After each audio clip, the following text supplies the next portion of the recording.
A paz de Jesus, tudo bem com você? Estamos no dia 11 da Bíblia do nosso dia a dia e hoje a gente vai ler João, o Evangelho de João, capítulo 7, tá bom? Mas antes de tudo, vamos começar com a oração do Espírito Santo. Vinde, Espírito Santo, enchei os corações dos vossos fiéis e acendei neles o fogo do vosso amor. Enviai, Senhor, o vosso Espírito, e tudo será criado, e renovareis a face da terra. Oremos, ó Deus que instruíste os corações dos vossos fiéis, com a luz do Espírito Santo, fazei que apreciemos retamente todas as coisas, segundo o mesmo Espírito, e gozemos sempre da sua consolação. Por Cristo Senhor nosso. Amém. Vou começar a leitura. Depois disso, Jesus percorria a Galiléia. Não queria andar pela Judéia, porque os judeus procuravam matá-lo. Estava próximo à festa dos judeus, chamada das tendas. Os irmãos de Jesus disseram-lhe: Saia daqui e vai para a Judéia, para que também os teus discípulos vejam as obras que fazes. Ninguém faz algo em segredo quando procura ser publicamente conhecido. Já que fazes essas coisas, manifesta-te ao mundo, pois nem os seus irmãos acreditavam nele. Jesus então disse a eles: Ainda não chegou o tempo certo para mim. Para vós, ao contrário, é sempre o tempo certo. A vós o mundo não pode odiar, mas a mim odeia, porque eu dou testemunho dele, mostrando que suas obras são más. Vós podeis subir para a festa, eu não subo para a festa, porque meu tempo ainda não se cumpriu. Dito isso, permaneceu na Galiléia. Depois que seus irmãos subiram para a festa, Jesus subiu também, não publicamente, mas em segredo.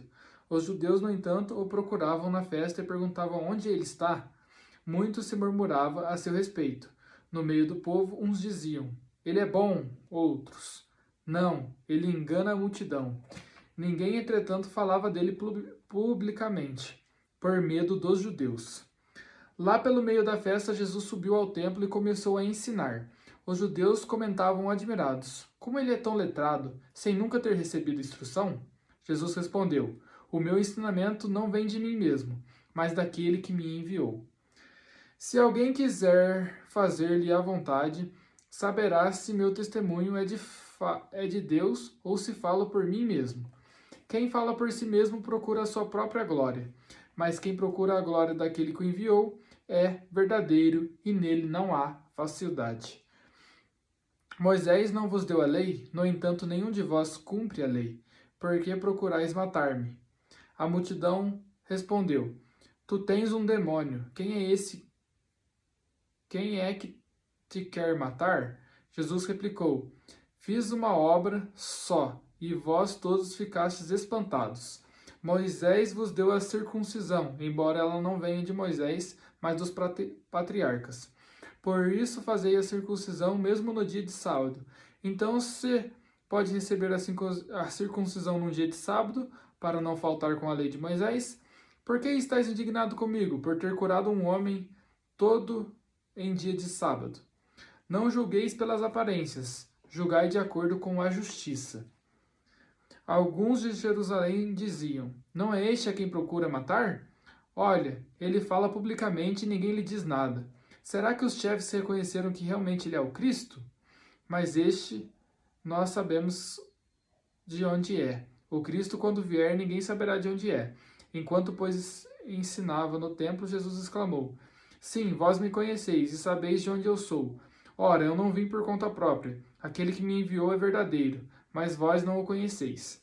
Eu o conheço porque venho dele e foi ele quem me enviou.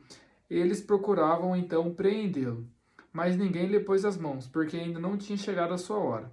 Da multidão, muitos acreditavam nele e comentavam: Quando vier o Cristo, acaso fará mais sinais do que este?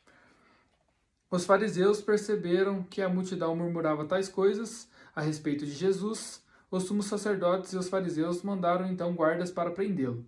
Mas Jesus lhe disse: Por pouco tempo ainda estou convosco, depois vou para aquele que me enviou. Vós me procurareis e não me encontrareis, e lá onde eu estou, vós não podeis ir. Os judeus comentavam: para onde irá, de modo que não o poderemos encontrar? Acaso irá onde vivem os judeus dispersos entre os gregos? Irá ensinar aos gregos? O que significa a palavra que ele falou?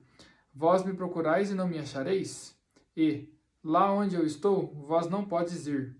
No último e mais importante dia da festa, Jesus de pé exclamou: se alguém tem sede, venha a mim e beba.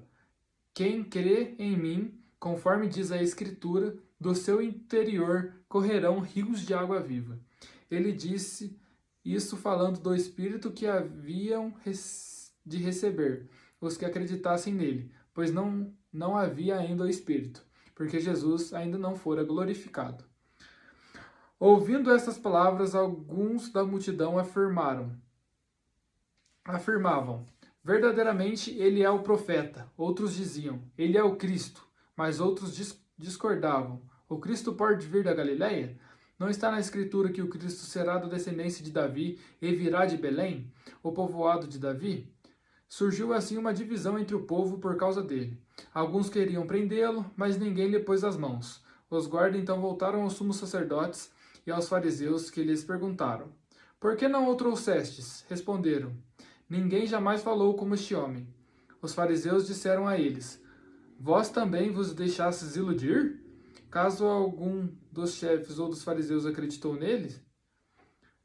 Mas essa gente que não conhece a lei são uns malditos. Nicodemos, porém, um dos fariseus, aquele que tinha ido a Jesus anteriormente, disse: será que a nossa lei julga alguém antes de ouvir ou saber o que ele fez? Eles responderam: tu és da Galileia? Examina as Escrituras e verás que da Galileia não surge profeta. Depois que cada um voltou para a sua casa. Palavra da salvação. Glória a vós, Senhor. Dá um beijinho na sua Bíblia. Agora eu vou ler as promessas, as ordens e os princípios eternos. Na verdade, eu consegui encontrar só um de cada, dessa vez. Mas, caso você aí na sua casa consiga encontrar alguma outra promessa, alguma outra ordem, algum outro princípio eterno, comente aí nos comentários para ajudar eu também nos meus estudos, tá? Que aí você falando, às vezes eu dou uma lida de novo e percebo algo que eu não havia percebido antes, tá bom? É bom a gente sempre se ajudar para a gente conhecer mais da Bíblia. E depois que a gente fazer isso, veja qual que é a mensagem de Deus para você no seu dia, tá? E depois como você deve aplicá-la no seu dia a dia, tá bom? Vamos para as promessas. Quem crê em mim, conforme diz a Escritura, do seu interior correrão rios de água viva. Aqui eu creio que Jesus está se referindo ao Espírito Santo. Aqueles que creem nele transbordarão o Espírito Santo, transbordarão o seu amor, tá? Em João 7, versículo 38. Eu só achei essa promessa, então vamos para as ordens. Não julgueis pelas aparências, julgai de acordo com a justiça. Eu creio que aqui ele está se referindo à justiça, ele está se referindo aos mandamentos. Então a gente não deve julgar pelas aparências, né? Isso é claro, mas a gente deve julgar de acordo com a justiça. Então a gente deve ser justo e julgar com a justiça, que são as leis de Deus, tá? E agora vamos para o princípio eterno que eu achei. Quem fala por si mesmo procura a sua própria glória, mas quem procura a glória daquele que o enviou é verdadeiro e nele não há falsidade. Então, não há falsidade nenhuma em Jesus, pois ele só faz aquilo que o Pai manda e aquilo que o Pai pediu, né? Então, nele não há falsidade, nem nele, nem no Pai. Porque ele só faz aquilo que o Pai faz, e o Pai não é falso e não existe falsidade nele, tá? Pessoal, esses foram os princípios eternos, as ordens e as promessas que eu encontrei. Caso você encontre algum outro, comente aí nos comentários para a gente se ajudar e irmos crescendo na fé a cada dia e aprendendo cada vez mais sobre a Bíblia, tá bom? Deixe o seu like, deixe um comentário. A paz de Jesus, salve Maria e tenha um ótimo dia. Muito obrigado por assistir.